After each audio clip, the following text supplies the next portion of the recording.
I want to run through a handful of players, instances, and then kind of what you learned from it looking back. The first one is actually a game, but it has to do with Kobe Bryant. Lakers, Celtics, February 2013 game in Boston. We lost that game, I think. I think I just got back from, it was my first game back from tearing my labrum.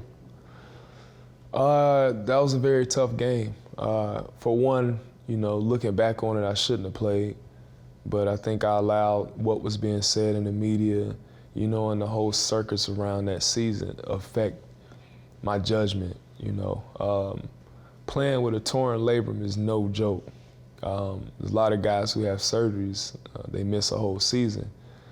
And I played every game except 6 with a torn labrum. And I remember that day like it was yesterday. What about it? Just the whole day was crazy. Just seeing, you know, what the media was saying, and did you ask Kobe about your injury? Just little things, and I'm like, this doesn't add up. It's like somebody's trying to sell a story that's not true. So it did affect me at the time. I think that game was really harsh on me because I wasn't really ready, but I wanted to shut people up. And how much did his comments bother you? I don't think it was more so his comments. I think it was more so just all the attention that came with me getting hurt, you know what I'm saying? And at the time, you know, I was upset that he would do that because I would expect, you know, him to, you know, just protect, you know, his teammate. And he basically said publicly that you should be playing through the injury. Yeah, he did. But it's okay. Everything happens for a reason. You know, I needed that lesson. I needed to learn something from it to develop thicker skin. Why do you think when you first came to the Lakers, people were telling you, like, you need to know Kobe still wants to be the star? I don't know. I guess they felt like I wanted to come and do whatever to the team. But for me, I wanted to learn from all the guys who came before me. I was looking forward to playing with Kobe, playing with Powell, playing with Antoine Jamison, Steve Nash, because I wanted to soak up as much knowledge as I can from those guys because they played in the league longer than me. And I knew that Kobe was one of those players that's about to transition out of the NBA. So it's like, man, I could learn a lot from this guy. And I want to be that guy.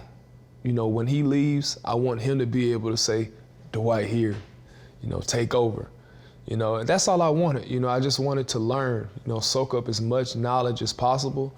That way, when it's my time, I can get that knowledge to somebody else. And then he comes out much later on, makes some comment about how, you know, Dwight's uncomfortable being around people who want to win. Why do you think it didn't work out the way you wanted? I just think injuries. Injuries can make or break a team. You know, when somebody gets injured or when multiple guys get injured, the morale of the team just drops.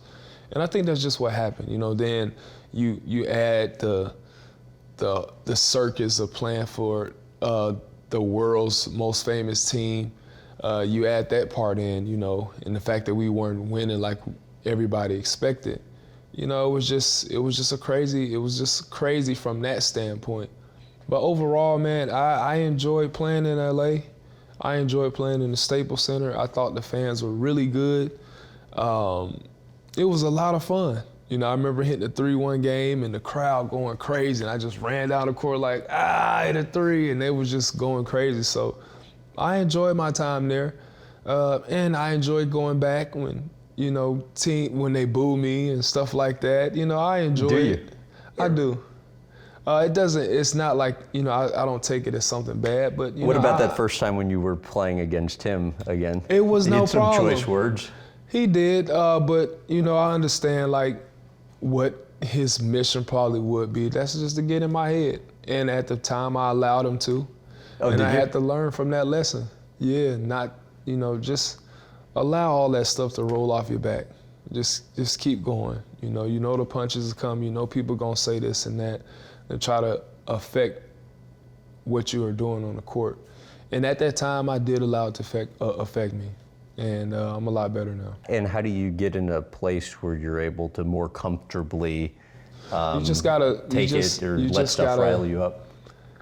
Like I said, you gotta take the emotions out of it and look at it for what it is. This is my will, this is my destiny.